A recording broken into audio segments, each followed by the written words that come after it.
যারা এতিমকে ভালোবাসে আল্লাহ তাদেরকে ভালোবাসে। এবং আল্লাহর হাবিব সাল্লাল্লাহু আলাইহি ওয়াসাল্লাম বলতেন, আনা ওয়া কাফিলুল ইয়াতীমি ফিল জান্নাতি কাহাতাইন। আমি এবং এতিমের রক্ষণাবেক্ষণকারী এইভাবে প্রতিবেশীর মতো জান্নাতে থাকব। এই দুই আঙ্গুলের মাঝে যেমনি গ্যাপ নাই, আমার আর এতিমের রক্ষণাবেক্ষণের কারী তার বাড়ির মাঝখানে কোনো গ্যাপ থাকবে না জান্নাতে। We will be neighbour in paradise. জান্নাতে এরকম আমরা কাছাকাছি থাকবো। আল্লাহু আকবার পড়েন।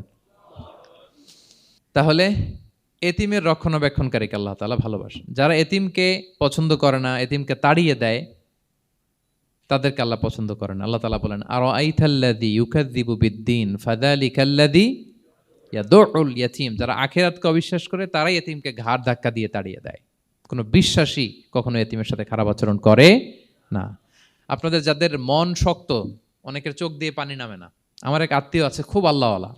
আমার জীবনে এত আল্লাহওয়ালা আমি দেখি নাই, কিন্তু ওনার চোখ দিয়ে পানি নামে না।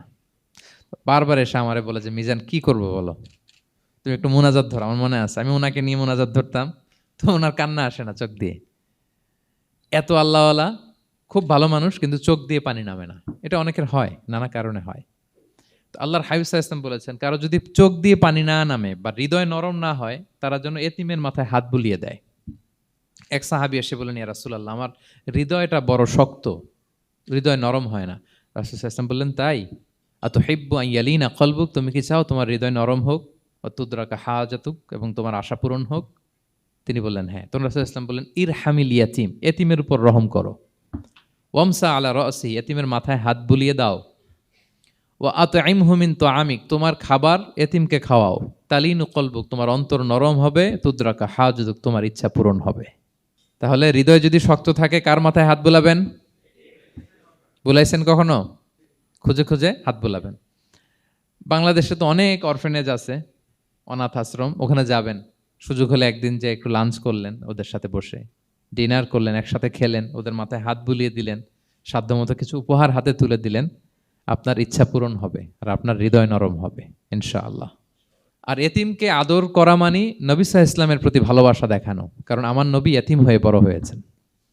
এতিমের প্রতি ভালোবাসা প্রকারান্তরে নবী সাল্লাল্লাহু আলাইহি ওয়াসাল্লামের প্রতি ভালোবাসা দেখানো হয়। কারণ আমার নবী এতিম হয়ে বড় হয়েছেন। সুবহানাল্লাহ। কিন্তু তার বিপরীতে আমরা সমাজে কি দেখি? এতিমের মাথায় হাত বুলানো তো দূরের কথা, এতিমের সম্পদও খেয়ে ফেলে অনেকে। হ্যাঁ, এরকম আছে না? এতিমের সম্পদ দেদারসে গিলতেছে। কি যে আমাদের চিন্তাধারা! দেখবেন যে লোকটা এতিমের সম্পদ গিলে, ওরা রোজা অবস্থায় এক ঢোক পানি গিলাতে পারবেন কিনা দেখেন।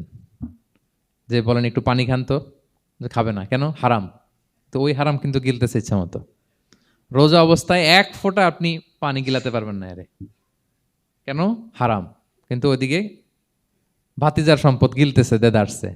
আল্লাহ বলেন, এটা ভাতিজার সম্পদ না, এটা তুমি জাহান্নামের আগুন পেটে ঢুকাচ্ছ।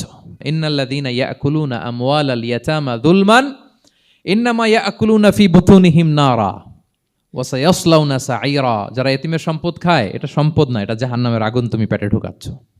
সো এতিমের প্রতি যেন আমরা নমনীয় হই, তাদের মাথায় হাত বুলাই, তাদের জন্য খরচ করি, তাদের প্রতি যেন আমরা দয়া